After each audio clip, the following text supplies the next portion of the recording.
From the studios of Farm Journal Broadcast, this is AgDay.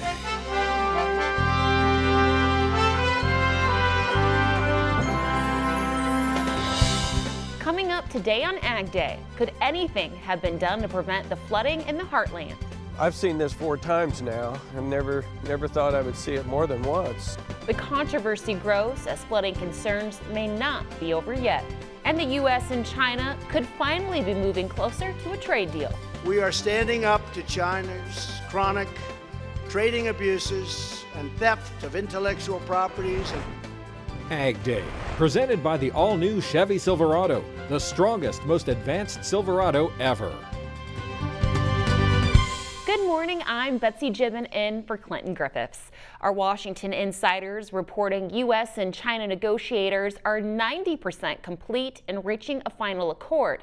But sticking points remain over how to implement and enforce an agreement. There's also a question whether existing U.S. tariffs should be removed. The two sides started another round of trade talks yesterday. U.S. Trade Representative Robert Lighthizer and Treasury Secretary Steven Mnuchin are meeting with Chinese Vice Premier Liu He. The president commenting about China during a dinner this week for the National Republican Congressional Committee.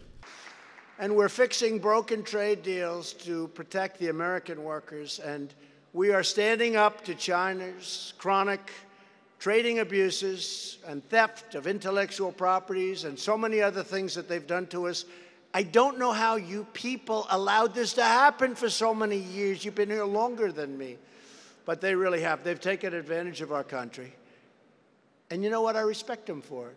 The Trump administration continues to signal it will leave at least some tariffs in place until it is satisfied that China meets tough conditions, like stopping the theft or forced transfer of American intellectual property. China's Ag Ministry says it is going to require pork processors to test for African swine fever. The Ministry of Agriculture and Rural Affairs says processors will have to show certificates to show that pig products, including those that are imported, don't contain ASF. China has reported 116 outbreaks since it was first reported last August. Senate Democrats are introducing their own amendment to tack onto the disaster relief package. That's after voting down a previous amendment earlier in the week. Democratic Senators Chuck Schumer and Patrick Leahy introducing the potential $16.7 billion amendment to a multi-dollar relief package. It includes $610 million in nutrition assistance funding for Puerto Rico and language freeing up community development block grant funds for the island, 2 topics which were held up in the previous talks. It also includes aid for Midwestern states damaged by flood. Washington correspondent Jim Wiesmeyer says a legislative fix for farmers whose uninsured stored grains were ruined by the floodwaters could be still coming when leaders negotiate a final package. Flooding may not be over for farmers along the Missouri River. The U.S. Army Corps of Engineers increasing water levels this week at Gavins Point Dam. That's a dam in the southeast corner of South Dakota on the Missouri River. The Corps is upping water levels due to snowpack on the Vermilion, James, and Big Sioux rivers, which all enter the Missouri River downstream of the dam. Flows are increasing 39,000 cubic feet per second until it reaches a target release rate of 55,000 cubic feet per second. And that may continue until mid-April, depending on weather conditions. One farmer I spoke with tells me the increase is a concern since fields are already saturated. So there are now new concerns about the potential for flooding as farmers and ranchers try to clean up from the last round. And now some are wondering if flooding like we've seen could have been prevented. Tyne Morgan talks with some landowners who are taking on the federal government. A fierce fight against the Missouri River. Yes, here where we're at, it's higher than 93. As residents of Carroll County fought off a Missouri River that hit record levels last week. Have you ever seen anything like this? No. We thought 11 was bad, but this is worse. While Carroll County was able to fight off the river for now, communities farther upstream weren't so fortunate, seeing flooding that's not typical this time of year. That's the big kicker right there, that no, never this early. That's why there's so much grain in bins getting spoiled. McCauley says the floods along the Missouri River are becoming more frequent. I've seen this 4 times now and never thought I would see it more than once. A current lawsuit by landowners blames the U.S. Army Corps of Engineers' management of the river, a claim now in the hands of federal courts. Our lawsuit is against the United States of America, so the federal government, acting through the U.S. Army Corps of Engineers, who has control of the Missouri River system. The lawsuit covers not only floods starting in 2007, but also future flooding. Unfortunately so for a lot of our clients and those people that live and farm along the Missouri River Basin. I think this is now the new normal. He says this water-consuming farmland is proof the floods are becoming even more frequent. This is what happens when flood control is not the #1 priority. And so we've seen a shift in priority away from flood control and in favor of the other authorized purposes, namely fish and wildlife. The U.S. Army Corps of Engineers says that's not true. In a statement to AgDay, a spokesperson said, quote, "The Corps' #1 priority in its operations is life and safety. Our focus is to protect life and mitigate risks." Now, the Corps went on to say it operates 6 mainstream dams and operates as it's authorized to do so by Congress, saying, quote, "The Corps does not store more water in the system for endangered species. The flood control storage capacity remains unchanged since the system filled in 1967. However, that's not what Posinelli law firm found. But Wright says the current lawsuit is not about wrongdoing, but about compensating landowners for what they've lost in both past and future floods. A lawsuit that Wright says is quickly growing in relevance. As history goes on, unfortunately, as these floods continue, as they get progressively worse, I think they're seeing that what we had said was true. The Corps says it's working to inspect and repair levees damaged by the most recent floods, as the agency's focus continues to protect life and mitigate risks from floods. But for area landowners, change in how the river is managed can't come soon enough. There's 1,000 acres right over there that's underwater, so them farms will not get any corn planted on them. As land sits victim to the flood of 2019. Reporting from Carroll County, Missouri, I'm Tyne Morgan for AgDay. Missouri's governor speaking with Chip Flory on AgriTalk, saying 2 Missouri counties are still underwater. He says they're still concerned about the freeze and thaw going on in North and South Dakota and what that could mean for the future. He says there needs to be discussions with the U.S. Army Corps of Engineers about how the rivers are managed. We know the management of the river has changed. We know the Corps of Engineers have told us that. The 2 priorities used to be flooding and navigation of those rivers. And now we got 8 priorities that all have equal value, and for whatever reason, things have got worse since those things have occurred. I think if we've really changed this pattern some years back and we're starting to have these problems, is that a factor in this? And I believe it is going to be a factor, and I believe that's been in the courts to decide that on legal challenges. But I know one thing, if we don't change, if we don't do something about this, we're going to continue to struggle to have the problems we've had of flooding, and I don't think any of these Midwest states can handle that. Parsons says he's talking this week with the governors of Nebraska and Iowa about management of rivers. Even our neighbors to the north are getting into their fields. Meteorologist Kimberly Newman has more in today's crop comments. Thanks, Betsy. Now, while some people are waiting for the snow to melt, others are already out in the fields. This drone video was shared by Ernie Shetter. He lives in Glenwood, Alberta, Canada. That's south of Calgary. He announced on Twitter, quote, "Plant 19 starts for us today, barley going in." Temperatures there expected to be in the mid-50s this week. Meanwhile, our wind speed forecast starting things off this morning with strong winds for the northeast. And as we head through the afternoon hours, most of those winds will be relatively tame, less than 15 miles an hour across the country. But as we head overnight Thursday into Friday, another few weather makers start to build, and we'll see stronger winds, especially through the afternoon hours tomorrow into parts of Northern California and the Nevada deserts. I'll have more on your forecast coming up in just a bit. Now here are some of your hometown temps. Introducing Farm Journal TV, on demand 24/7. AgDay, Machinery Pete TV. U.S. Farm Report on your phone and tablet. Download the Farm Journal TV mobile app today. We told you earlier about ongoing efforts by China to prevent ASF, and soon they may have to turn to the global market when it comes to pork. More on that coming up in today's analysis. And later, how the frozen meat section is going to the dogs.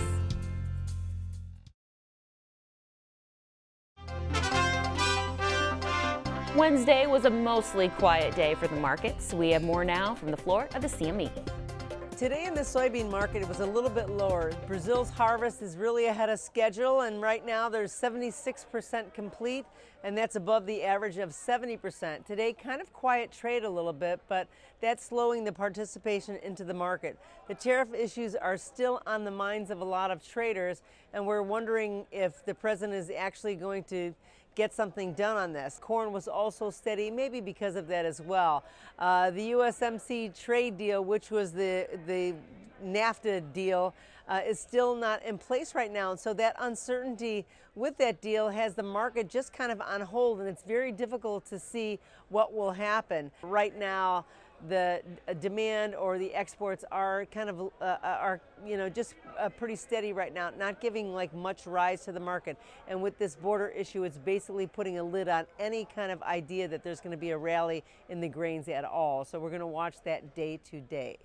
ASF continuing to be a problem in China. Clinton Griffiths has some analysis on what that could mean for the global protein market. Arlen Suderman, INTL FC Stone, our guest via our remote studio in Kansas City. Arlen, as we start to talk about some of the demand issues around the world, one of the biggest seems to be this African swine fever, and it's not just a grains issue, but it's a protein issue and could have a big impact moving forward. Yeah, I think 2019 is going to be the year when we start to dynamically change global protein trade around the world. That includes meat trade as well as where we ship the protein needed to produce that meat. Right now, we're working off numbers that suggest, based on our people that are in China, that are much worse than what the government is indicating. We're seeing some major production areas of China where 60 to 70% of the farms have been hit by the disease. It has a 90% mortality rate, but basically once the disease is identified on your farm, you have to cull all of your animals and all the animals all the hogs, I should say, within 3 to 4 kilometers of your farm. And so we're working off estimate right now of hog feeding being down 30% in China. That's equivalent roughly to 6% of global beef, pork, and chicken production. So overall, we're looking at a 12.3 million metric ton shortfall in global meat supply this year. China obviously wants to be able to keep its people fed. It's the world's most populous nation. It needs to fill that deficit somehow. That means it needs to start importing more meat while trying to increase its poultry production domestically. And that's going to dramatically shift trading patterns, I think, over the next 1 to 2 years. Do you think our markets have fully digested what's coming as far as demand and the scope and the size that this could be? No, not at all. I don't think they have, because it's hard to fathom the implications of what we've seen. We saw an estimate come out over the past week that we may export 300,000 metric tons of pork to China, and certainly we believe that maybe 700,000 metric tons is what we have available to ship to them outside of our normal demand requirements. But what's to say China can't come in and go to suppliers and say, whatever such and such restaurant chain is paying you, we'll pay you twice or whatever. I'm just using that as an example, and start bidding away those supplies. We know that they're going country by country wherever they can to buy poultry, and I anticipate that the trade agreement negotiations are discussing removing the restrictions on U.S. poultry and U.S. beef as well. Yeah.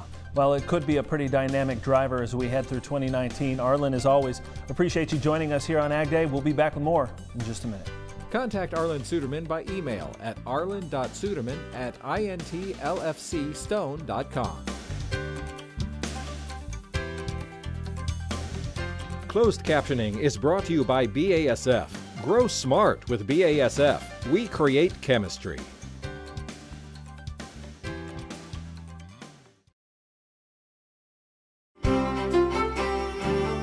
Welcome back to Ag Day with meteorologist Kimberly Newman. Kimberly, it looks as if some farmers along the Mississippi River will see some showers. What else can we expect? Yeah, absolutely, Betsy. So we're dealing with some very light winds across the next couple of days, and those rain showers really picking up.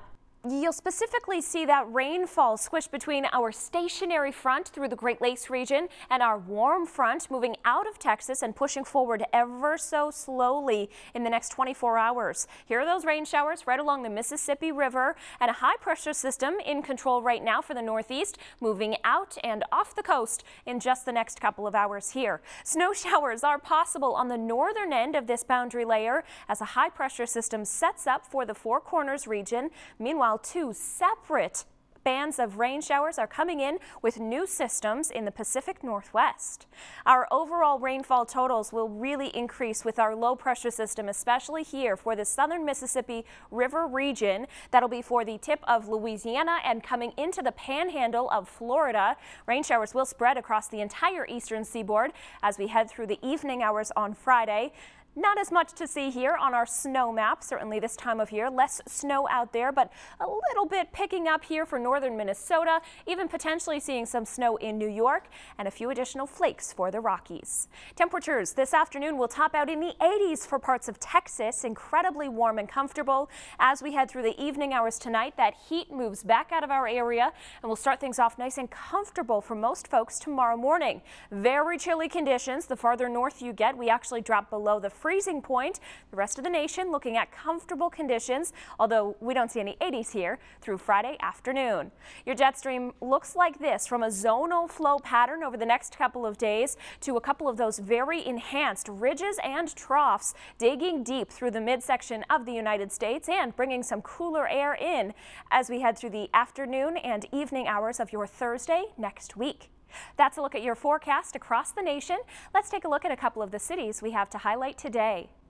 Stamford, Connecticut, mostly sunny, windy and dry with a high of 54. Nashua, New Hampshire, gusty winds, sunny and dry, high 49. Scranton, Pennsylvania, partly cloudy with late rain, 52 degrees. We're continuing to count up the losses following the historic flooding in the heartland. The latest numbers when it comes to livestock lost next. All in a Row, a new resource for crop and farm management information, is brought to you by Farm Journal and Valent USA.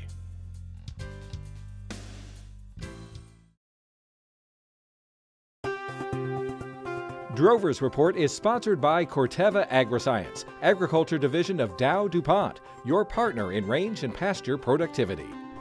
Nebraska alone estimates livestock losses from the flooding are about $400 million. The editor of Drover's, Greg Henderson, puts that number into perspective. We don't know how many cattle that involves, but if you use $400 million and you just equivalent that out to fed cattle, that would be 228,000 fed cattle lost. So that would be an extreme number. We don't know that $400 million, what that all entails. Obviously livestock and if some other things. But it's a big number. I'm not sure we'll ever have a handle on what it actually is. We haven't heard any per head losses. It's obviously going to be in the tens of thousands, but we just don't know where that figures yet. Henderson says it may take up to 2 months for the market to calculate the total losses. Forget the bag or the box. Why more people are turning to the freezer section when it comes to feeding their pets next. Drover's Report is brought to you by Beringer Ingelheim. They understand that when you put cattle first, it naturally leads to doing the right things.